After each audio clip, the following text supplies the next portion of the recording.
الحمد لله الحمد لله رب العالمين والعاقبة للمتقين والصلاة والسلام على رسوله سيد المرسلين رحمة للعالمين شفيع المذنبين سيد الأولين والآخرين سيدنا ومولانا محمد رسول رب العالمين وعلى آله وصحبه أجمعين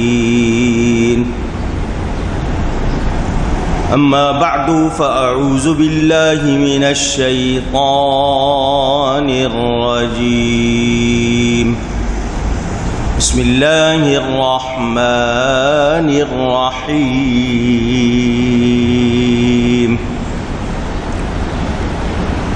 هذان خصمان اختصموا في ربهم فالذين كفروا قطعت لهم ثياب من نار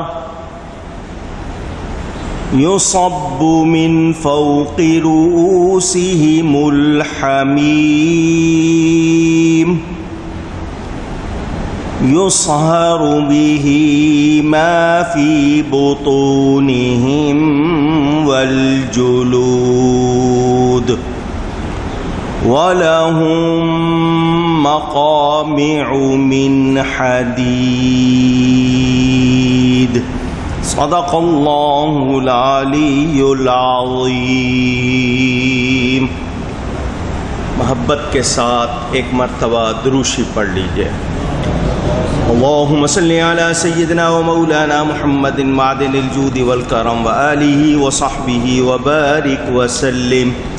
الصلاة والسلام علیک یا رسول اللہ، الصلاة والسلام علیک یا حبیب اللہ، الصلاة والسلام علیک یا رحمة للعالمین وعلى آلک واصحابک یا شفیع المذنبین۔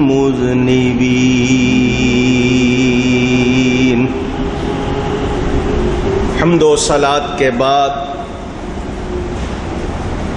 قرآن کریم کی سورۃ الحج کا تفسیری بیان آپ سن رہے ہیں۔ اس سے پچھلی آیت جو پڑھی تھی وہ آیت سجدہ تھی۔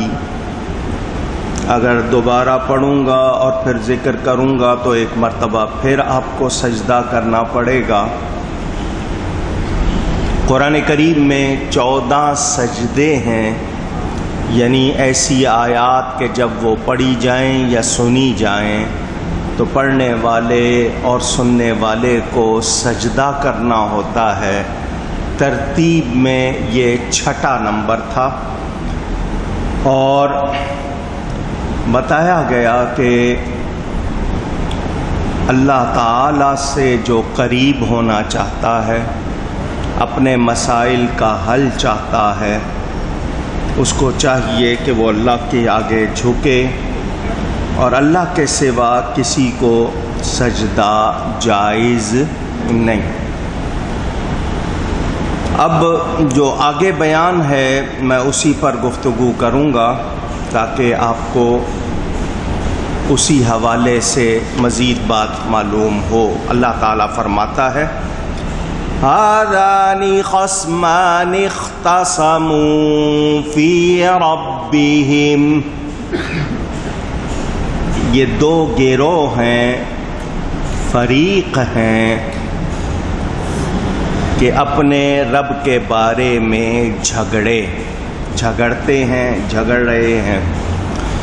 فَالَّذِينَ كَفَرُوا قُطِّعَتْ لَهُمْ ثِيَابٌ مِّن نَّارٍ، تو جو کافر ہوئے ان کے لیے آگ کے کپڑے بنائے گئے، بنے گئے۔ یصب من فوق رؤوسہم الحمیم، اور ان کے سروں پر کھولتا ہوا پانی ڈالا جائے گا۔ یصہر بہ ما فی بطونہم والجلود، اس کھولتے ہوئے پانی سے گل جائے گا جو کچھ ان کے پیٹوں میں ہے اور ان کی کھالیں۔ وَلَهُم مَّقَامِعُ مِنْ حَدِيدٍ، اور ان کے لیے لوہے کے گرز ہیں۔ كُلَّمَا أَرَادُوا أَن يَخْرُجُوا مِنْهَا مِنْ غَمٍّ أُعِيدُوا فِيهَا، جب گھٹن کے سبب اس میں سے نکلنا چاہیں گے پھر اسی میں لوٹا دیے جائیں گے۔ وَذُوقُوا عَذَابَ الْحَرِيقِ، اور حکم ہوگا کہ چکھو آگ کا عذاب۔ یہاں کچھ باتیں واضح کروں گا، توجہ سے سنیں۔ اللہ تعالی مجھے حق بیان کرنے اور ہم سب کو حق سن کر اس کو قبول کرنے، اس پر عمل کرنے اور اس پر قائم رہنے کی توفیق عطا فرمائے۔ جتنے بھی لوگ دنیا میں ہیں، مسلمان اور وہ جو مسلمان نہیں، کافر ہیں، مشرک ہیں یا لا مذہب اپنے آپ کو کہتے ہیں، جتنے بھی کافر ہیں وہ سب کے سب مل کر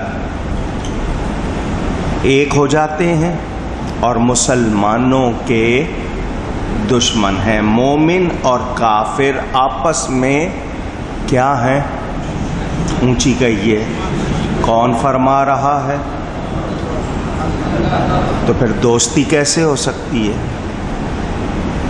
پہلی بات واضح ہو گئی، جب اللہ نے فرما دیا کہ یہ آپس میں دشمن ہیں تو پھر دوستی کی گنجائش، ہم کہتے ہیں جی بڑے اچھے دوست ہیں، تو وہ صرف مطلب کی باتیں ہیں، دوستی کی گنجائش نہیں ہے۔ پہلی بات تو یہ ذہن میں رکھ لیں۔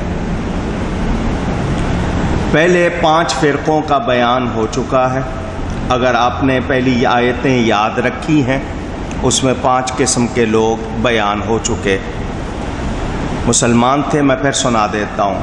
ایک مسلمان تھے، یہودی تھے، ستارہ پرست تھے، نصرانی تھے، آتش پرست اور مشرک۔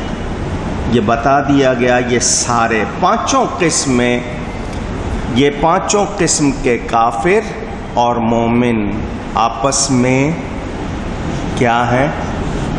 اونچی اللہ نے فرما دیا۔ اب ہمارے پاس اپنی رائے اس کو داخل کرنے اور دخل دے کر کوئی بات کرنے کی گنجائش نہیں۔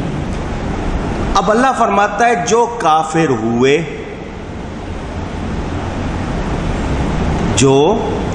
ہوئے، یہ سارے 5، یہ کس کے لیے جھگڑ رہے ہیں؟ اللہ کی ذات میں۔ ان کی دشمنی کا تعلق اللہ تعالی کی ذات سے ہے۔ اب اس سے ہم 2 مسئلے ظاہری طور پر نکالتے ہیں۔ ایک یہ کہ کافر مومن میں کبھی بھی حقیقی دوستی اور اتفاق ہو سکتا نہیں، یہ ذہن میں رکھیں، کیونکہ انہیں رب نے خصم فرمایا ہے، دشمن فرمایا ہے۔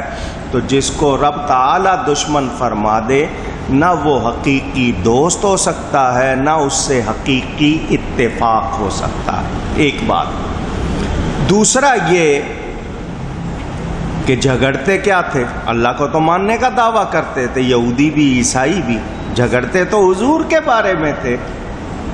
دیکھا جائے تو جھگڑتے تو نبی پاک صلی اللہ علیہ وسلم کے بارے میں تھے۔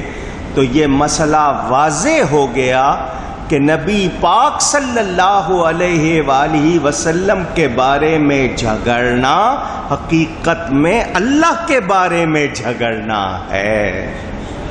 جو نبی کے بارے میں جھگڑتا ہے وہ کس کے بارے میں جھگڑ رہا ہے؟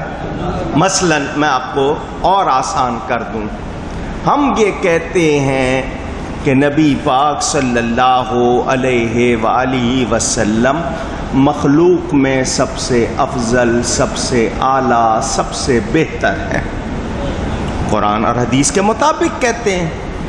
تو جو نہیں مانتے، جو طرح طرح کی باتیں کرتے ہیں، اس کے خلاف بولتے ہیں، تو وہ یہی کہنا چاہتے ہیں کہ نا اللہ نے ایسا نہیں بنایا، وہ یہی انکار کر رہے ہیں نا۔ ہم کہہ رہے ہیں رب نے انہیں علم بھی دیا، رب نے انہیں شان بھی دی، رب نے انہیں مقام بھی دیا، وہ مانتے نہیں، تو اعتراض حقیقت میں کس پر ہے؟ اللہ پر۔ یہ میں نے صرف سمجھنے کے لیے بات کی ہے۔ تو وہ لوگ جو نبی کے بارے میں جھگڑتے ہیں وہ حقیقت میں اللہ تعالی کے بارے میں جھگڑتے ہیں۔ واضح بات ہے سامنے کی کہ یہودی اور عیسائی اللہ کے منکر نہیں تھے، ماننے کا دعویٰ کرتے تھے، منکر تھے تو نبی پاک صلی اللہ علیہ وسلم کے۔ تو یہاں واضح کر دیا کہ جو حضور کو مانتا ہے وہی رب کو مانتا ہے، اور جو میرے نبی کا دوست ہے وہی رب کا دوست ہے، جو میرے نبی کا دشمن ہے وہ اللہ کا دشمن ہے۔ وہ اپنے ایمان کا دعویٰ ثابت کر سکتا نہیں۔ یہ بات آپ کو واضح طور پر معلوم ہو جانی چاہیے۔ اب سوال آتا ہے کہ ہر گروہ، جو بھی جتنے گروپ ہیں، اپنے عقیدے کو حق سمجھتے ہیں، دوسروں کو باطل۔ یہ جو لڑائی جاری ہے مسلسل، اگر ہم یہودیوں کی، عیسائیوں کی بات نہ کریں، مسلمان کہلانے والوں کی بات کر لیں، تو ان میں بھی جھگڑے تو ہیں۔ تو آپ اگر ان کا سیرا ڈھونڈیں گے تو نبی کی شان سے جا ملے گا۔ تو جو نبی کی شان کو نہیں مانتا وہ دوست اونچی سیدھی سی بات۔ نبی پاک صلی اللہ علیہ وسلم کو اللہ نے جو نوازا ہم مانتے ہیں، اور جو انکار کرے تو پھر وہ اللہ کا ماننے والا نہیں ہے۔ آپس میں مناظرے، مباحثے، مکالمے، مذاکرے، گفتگو، کیا کچھ ہوا، مگر بات وہی، وہ اڑے ہوتے ہیں اپنی اس بات پر اور ہلنے کو تیار نہیں، ماننے کو تیار نہیں۔ تو جو حق کو قبول نہیں کرتا، وہ لاکھ دعویٰ کر لے، وہ مومن نہیں۔ اللہ فرماتا ہے یہ جو لوگ ہیں جنہوں نے اللہ کے بارے میں جھگڑا کیا تو یہ کافر ہیں، جتنی قسمیں آپس میں دشمن ہیں ان کے لیے آگ کے کپڑے ہیں۔ ان کا لباس کیا ہوگا؟ آگ۔ یہ مومن کے لیے نہیں فرمایا، ذہن میں رہے، ان کے لیے فرمایا جو کفر کر رہے ہیں، نہیں مان رہے، اب میں نے اس کی آپ کو وضاحت کر دی شروع میں، ان کے لیے آگ کے کپڑے وہ ایسے گھیر لے گی ان کو جیسے کپڑا انسان کے بدن کو گھیر لیتا ہے۔ جس طرح آپ لباس پہنتے ہیں وہ آپ کے جسم کو گھیر لیتا ہے، ان کو اسی طرح آگ گھیر لے گی۔ پھر کیا فرمایا؟ یُصَبُّ مِن فَوْقِ رُؤُوسِهِمُ الْحَمِیمُ، اور پھر اوپر سے ان پر گرم کھولتا ہوا پانی گرایا جائے گا۔ اب اس کی گرمی کتنی ہے؟ تفسیروں میں ہے کہ وہ ایسا گرم ہوگا کہ اس کا ایک قطرہ، 1 ڈاٹ، صرف ایک قطرہ دنیا کے پہاڑوں پر گرایا جائے تو تمام پہاڑ پانی کی طرح پگھل کر بہہ جائیں۔ اب اس کی گرمی کا اندازہ کر لیں آپ کہ وہ اتنا گرم، پہاڑ کتنے مضبوط ہوتے ہیں، پتھر ہوتے ہیں، مگر ایک قطرہ گرایا جائے تو وہ تمام پہاڑ پانی کی طرح پگھل کر بہہ جائیں۔ امام راغب اس حمیم کے بارے میں لکھتے ہیں کہ اس پانی کو کہا جاتا ہے جو سخت گرم ہو، اور پسینے کو بھی عربی میں حمیم کہتے ہیں۔ گھوڑے سے جب پسینہ بہتا ہے تو اس کے لیے بھی یہ لفظ کہتے ہیں۔ حمام کہتے ہی گرم پانی کو ہیں، اس کے اندر گرمی ہوتی ہے۔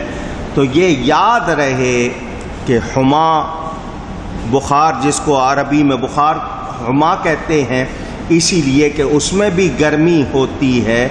تو یہ ان کو بتایا گیا کہ ایک تو لوہا بہت جلدی گرم ہو جاتا ہے، اب آگ، تو جب آگ کو لباس بنا دیا جائے تو آپ گرمی کا اندازہ کریں۔ مثال کے طور پر تھوڑی سی چیز لوہے کے ساتھ گرم لگائی جائے تو لوہے میں کتنی گرمی آتی ہے، تو جب وہ لباس بنا دیا جائے تو آگ کا ہوگا لباس، اوپر سے گرے گا گرم پانی، تو یہ کیا ہوگا؟ مطلب کہ جس سے کوئی بھی شے پگھل جائے۔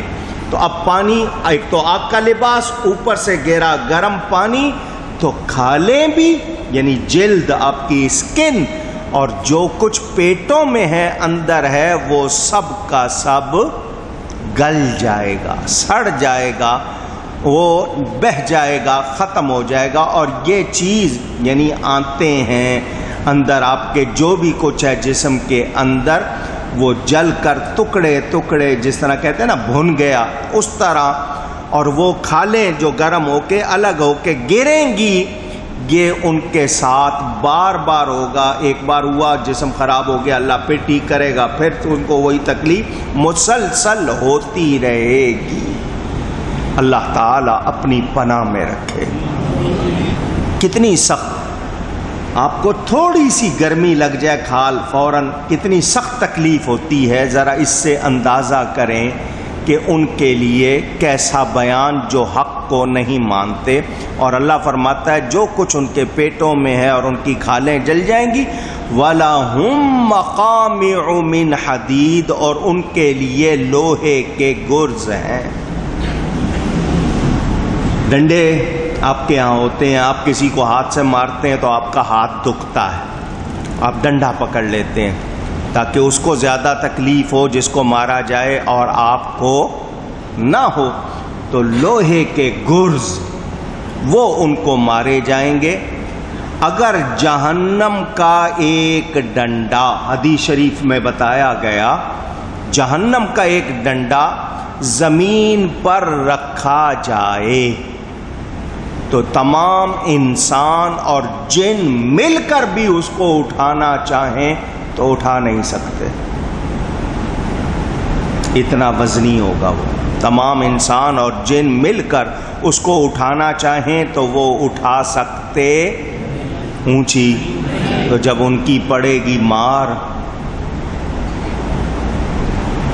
ان ڈنڈوں کی پڑے گی مار، لوہے کے گرز، کتنی سخت بات بتائی گئی۔ ایک انسان چھوٹی سی تکلیف سے ڈر جاتا ہے، یہ ان کا انجام جو حق کو قبول نہیں کرتا۔ تمام چیزیں ان کے سامنے ظاہر ہو گئیں، واضح ہو گئیں، پھر بھی وہ قبول نہیں کرتے، اور جو نبی کے بارے میں جھگڑ رہے ہیں، حق نہیں مانتے، تو وہ اصل میں تو رب کے بارے میں جھگڑ رہے ہیں۔ ان کو بتا دیا گیا کہ کیا ہوگا۔ اس سے پتہ چلا کہ مومن کا ایمان اس کے لیے راحت ہی راحت ہے، اس کو بچاتا ہے۔ لیکن جو کفر کرتے ہیں، جو انکار کرتے ہیں، ان کے لیے کوئی خیر، اونچی آگ کے کپڑے، کھولتا ہوا پانی، اس کھولتے ہوئے پانی کا غسل، پھر وہی پانی پینے کے لیے لوہے کے گرزوں سے مار پڑنا، یہ سب کس کا عذاب ہے؟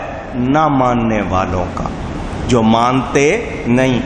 اللہ تعالی مومنوں کے لیے ایسا نہیں فرما رہا۔ مومن اس عذاب سے محفوظ رہیں گے۔ کچھ ایمان والے اپنے گناہوں کی وجہ سے دوزخ میں جائیں گے، مگر پاک صاف ہونے جائیں گے کہ ان کے گناہ ان سے دور ہو جائیں۔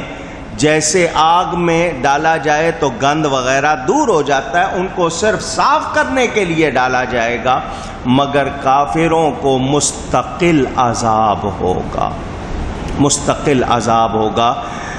یہ بھاگنا بھی چاہیں گے تو بھاگ سکتے، فرمایا نا کلما ارادو، جب گھٹن ہوگی، لازمی بات ہے، ذرا سا دھواں ہو جائے تو آپ باہر نکلنے کی کوشش کرتے ہیں، گھٹن ہو رہا ہے، سانس دم گھٹ رہا ہے، تو اللہ فرماتا ہے اس میں سے نکلنا چاہیں گے، پھر اسی میں لوٹا دیے جائیں گے، اور حکم ہوگا چکھو آگ کا عذاب۔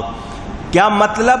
کہ دوزخی جب ان کو یہ عذاب دیا جائے گا اس سے بھاگیں گے کہ کسی طرح اس عذاب سے بچیں، نکلیں، تو جب وہ تکلیف اٹھاتے ہوئے، مصیبت اٹھاتے ہوئے دوزخ کے دروازے تک پہنچ بھی جائیں گے تو دروازہ پھر ان کو واپس پھینک دے گا، وہ اس سے نکل سکتے اونچی، یعنی ان کے لیے فرار کی کوئی جگہ نہیں ہوگی۔ اس سے سوچا جائے، جب اتنی بات سن لی جائے، اور پھر یہ رب کا فرمان ہے، شبہ تو ہو نہیں سکتا، تو انکار کرنے والے سوچ لیں کہ ان کا کیا حال ہوگا۔ اور ایمان والے کے لیے آپ سن چکے پہلے کہ ان کے لیے باغات ہیں، اس میں نہریں ہیں، ان کے لیے من چاہے پھل ہیں، ان کے لیے سب کچھ ہے۔ وہاں راحت کا بیان اور یہاں تکلیف کا بیان دونوں کو دیکھا جائے تو بتائیے ایمان سے بہتر کوئی نعمت ہے؟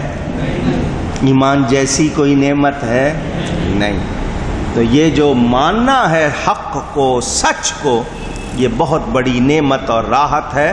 یعنی یہ ایمان ہمیں دنیا میں اور آخرت میں کتنی تکلیفوں سے بچاتا ہے، یہ ہمیں سوچنا چاہیے۔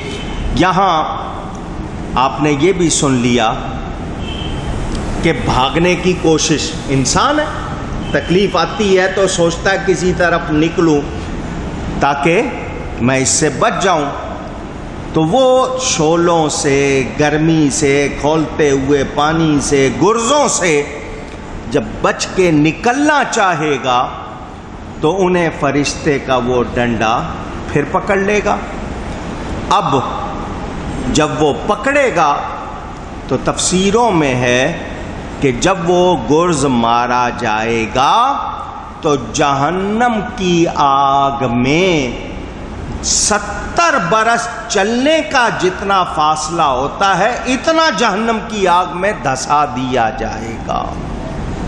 یعنی 70 سال میں جتنا فاصلہ طے ہوتا ہے اتنا اس آگ کے اندر دھسا دیا جائے گا کہ اس کو اور زیادہ گرمی اور تکلیف ہو، اس میں سے نکلنے کی کوئی گنجائش اونچی کہیے نہیں ہے۔ یہ آپ نے سنا۔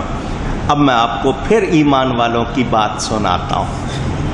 اللہ تعالیٰ ارشاد فرماتا ہے ان اللہ يدخل الذین آمنوا وعملوا الصالحات جنات تجری جنات تجری من تحتها الانہار يحلون فيها من أساور من ذهب ولؤلؤ. بے شک اللہ داخل کرے گا انہیں جو ایمان لائے اور اچھے کام کیے جنتوں میں. ان کا سن لیا آپ نے. اب جو ایمان لائے انہیں اللہ کہاں داخل کرے گا؟ بہشت میں، باغوں میں. جو ایمان لائے اور جنہوں نے ایمان لا کر نیک کام کیے. کون سے باغوں میں؟ جن کے نیچے نہریں بہتی ہوں گی. اس میں پہنائے جائیں گے سونے کے کنگن اور موتی. انہیں کیا پہنایا جائے گا؟ لوہے کا لباس، آگ کا لباس. کافروں کو کھولتا ہوا گرم آگ کا لباس اور اس پر ڈالا جائے گا کھولتا ہوا پانی.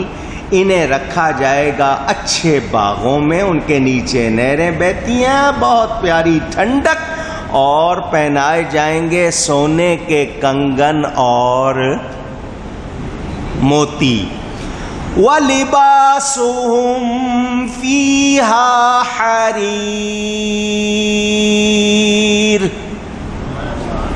اور ان کے لباس ریشم کے ہوں گے.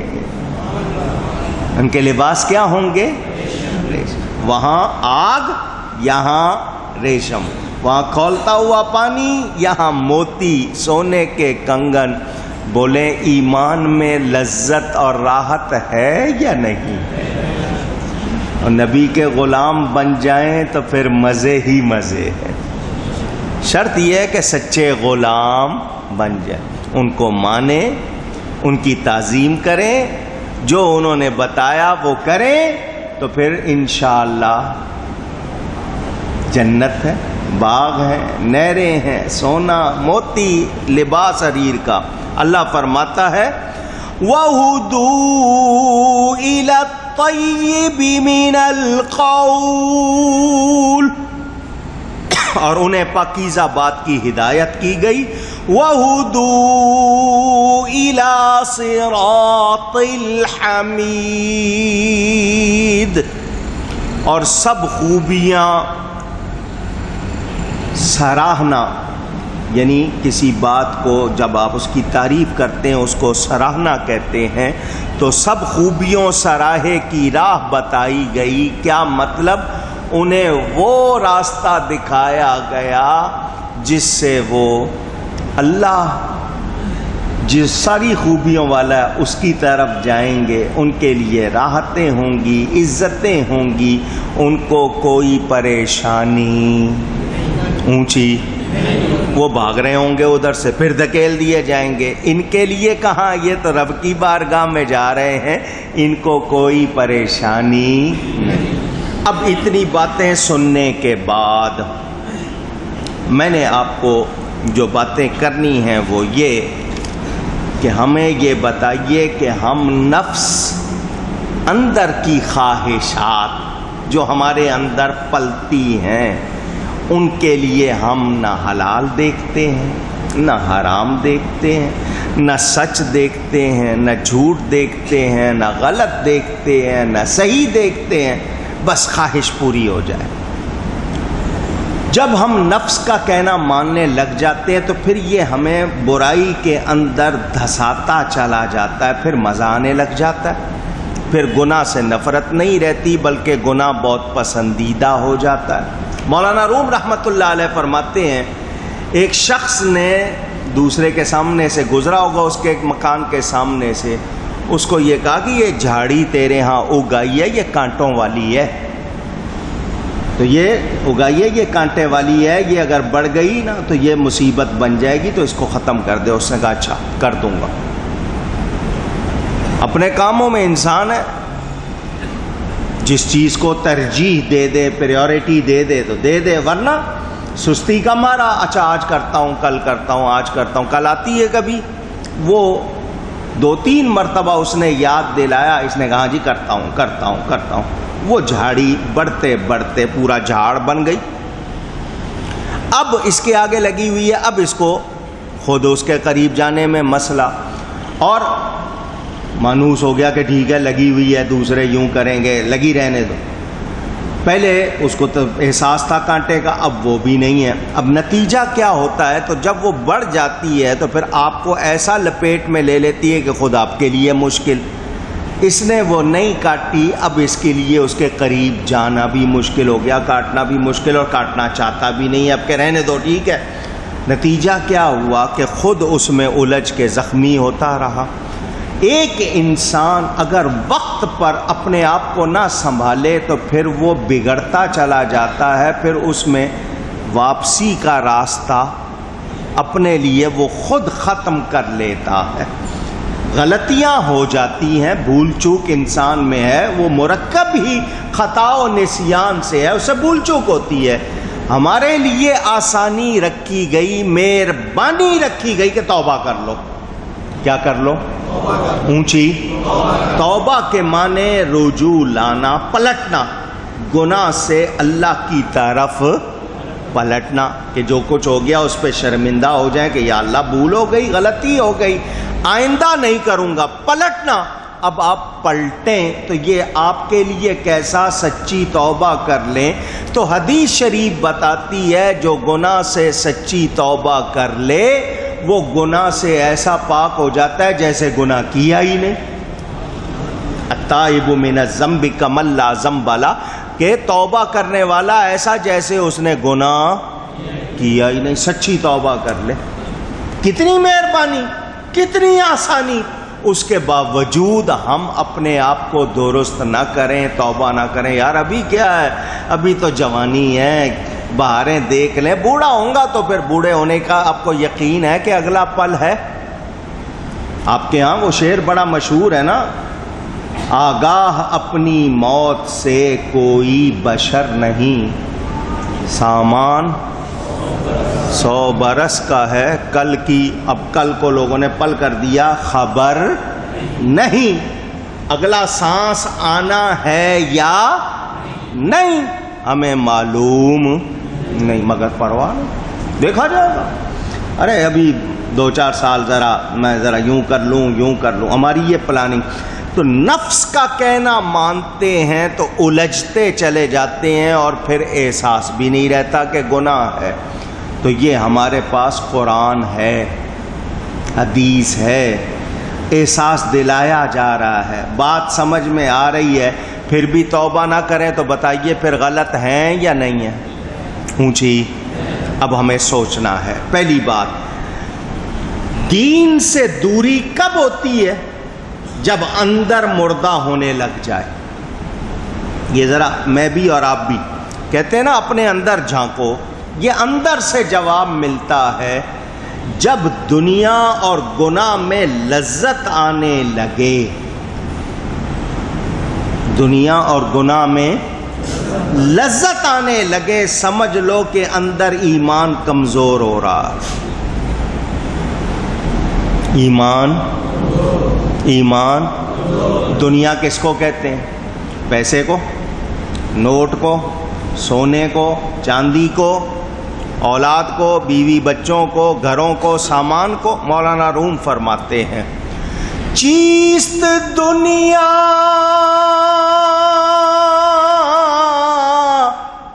از خدا غافل بدن,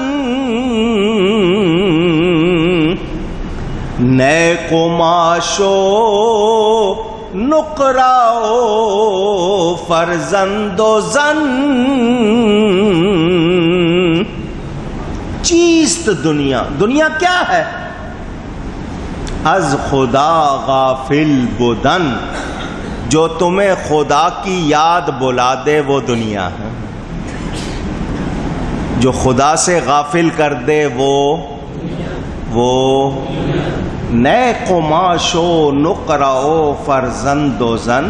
یہ جو کپڑے ہیں, یہ جو چاندی ہے, یہ جو پیسہ ہے, یہ بیوی بچے, یہ نہیں. ہاں اگر بیوی بچے یہ دنیا تمہیں خدا کی یاد بلا دیں تو یہ بھی دنیا, اور یہ اگر تمہارے ایمان میں تمہارا ساتھ دیں تو ان کو دنیا نہیں کہتے. وہ چیز جو خدا سے، میں اور آسان کر دوں، پلنگ پر سوئے ہوئے ہیں، میٹرس کہتے ہیں، گدا، گدیلا بچھا ہوا ہے نرم. آج کل لوگ فوم پر سونے لگ گئے ہیں، پتہ نہیں کیوں سوتے ہیں، مجھے نہیں سمجھ آتی. جہاں برف پڑتی ہو وہاں تو سمجھ آتا ہے کہ بھئی یہ گرمی ضرورت ہے. یہ گرم ملکوں میں لوگ فوم پہ کیوں سوتے ہیں؟ نری بیماری. بہرحال وہ بہت نرم ہے. اگر اس پر لیٹ کر بھی آپ کی نماز قضا نہیں ہوتی تو وہ آپ کے لیے دنیا نہیں ہے. آپ وقت پر اٹھتے ہیں، نماز پڑھتے ہیں، اور وہ اگر آپ کو خدا کی یاد سے اس کی نرمی، اس کا آرام روکتا ہے تو پھر وہ آپ کے لیے راحت نہیں ہے، عذاب ہے. کیا ہے؟ رکاوٹ بن رہا ہے.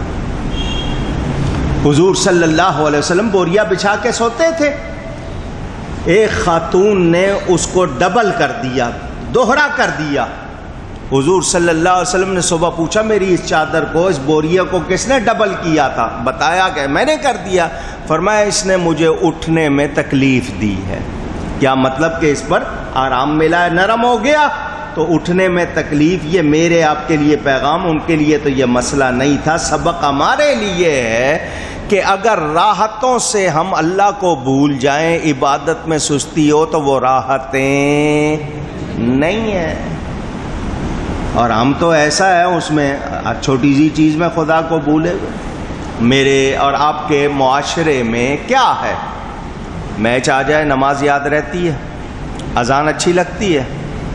پہلے تو ہوتا تھا نا کہ جی اذان آ رہی ہے بند کر دو، ٹی وی بند کر دو، ریڈیو بند کر دو. اب کہتے ہیں نہیں ذرا آواز کم کر دو تھوڑی سی. اور اب وہ بھی نہیں ہے. ارے پتہ کیسے چلے گا کیا بول رہا ہے؟ اب تو کہتے ہیں دروازہ بند کر دو، اذان کی آواز نہ آئے، اس کی آواز اونچی رکھو. تو جب یہ ہو جائے تو یہ راحت ہے یا عذاب ہے؟ اونچی. میچ یاد نہیں، میچ یاد ہے، خدا یاد نہیں. کوئی پروگرام آنا ہے اس کے لیے بھلے کچھ بھی کر دیں. تو سوچنا چاہیے ایک انسان کو کہ اصل چیز کیا ہے. تو یہ جو حق کو رد کرتے ہیں وہ لوگ تو نبی پاک صلی اللہ علیہ وسلم کا صرف انکار کرتے تھے. آج جو نبی کی شان کا انکار کریں، تعظیم کا انکار کریں، ان کے معجزات کا انکار کریں، جو حقائق ریئلٹیز ہیں، جو فیکٹس ہیں، ان کا جو انکار کرے، اس کے لیے بتا دیا گیا کیا کیا تکلیفیں ہیں، وہ بھی بتا دی. اب آگ کا لباس ہے، کھولتا ہوا پانی جس سے غسل کرنا ہے، اور لوہے کے گرز ہیں. ہر طرف سے بتا دیا گیا کہ ان کے لیے کوئی گنجائش اونچی. اور کہا گیا چکھو. بھاگو گے نا، کہاں تک بھاگو گے؟ اور پھر یہ ہوتا ہے دروازہ تھوڑا کھول دیا جاتا ہے تاکہ دیکھیں راستہ ہے. جب وہاں تک جائیں گے وہ دروازہ پھر پھینکے گا انہیں اور زیادہ اندر دھکیلے گا. تو یہ آج جو یہ مثال ہمارے سامنے وہاں کی ہے، مجھے یہ بتائیں کہ جب ہم دنیا کے پیچھے لگتے ہیں تو دنیا تو ہمارے ہاتھ آتی نہیں ہے. پھر حرص کے، ہوس کے، خواہشات کے اور ڈنڈے پڑتے ہیں اور ہم اس میں اور زیادہ دھستے چلے جاتے ہیں. بجائے اس کے کہ حق کو قبول کریں، معلوم ہوا وہ گناہ کا احساس بھی ختم ہو گیا. اب گناہ کو گناہ کہنا بھی نہیں ہے، بس وہ عادت بن گئی. تو ایسا جس کا حال ہو جائے وہ اپنے آپ کو اچھا نہ سمجھے بلکہ وہ برباد ہو گیا.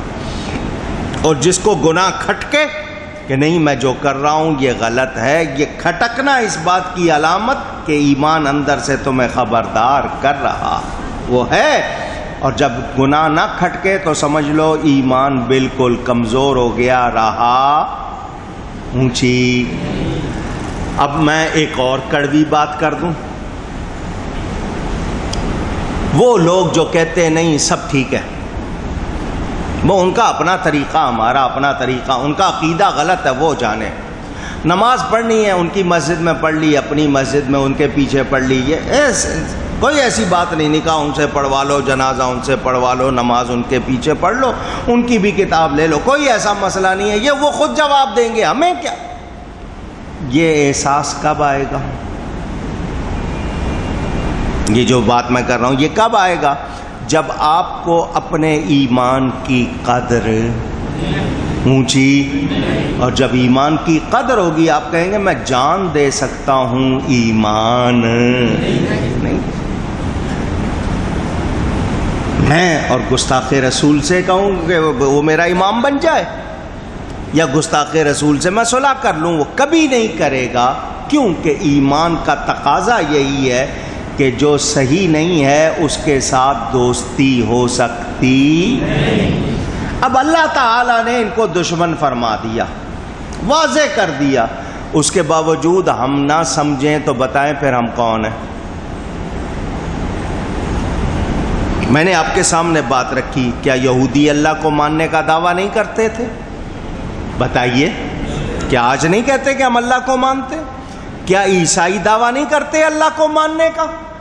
اونچی کرتے ہیں. مگر اللہ کیا فرما رہا ہے ان 5 قسموں کو؟ ہازان خصمان، یہ دشمن ہیں. رب کے بارے میں جھگڑے تو وہ حضور کے بارے میں تھے. تو واضح ہو گیا جو میرے نبی کا وفادار نہیں، جو میرے نبی کی تعظیم نہیں کرتا، جو میرے نبی پاک صلی اللہ علیہ وسلم کے مرتبے کو، شان کو، عظمت کو نہیں مانتا، وہ لاکھ دعویٰ کر لے وہ مومن اونچی. یہ میرا فیصلہ نہیں ہے، مجھے کسی سے ذاتی دشمنی نہیں ہے.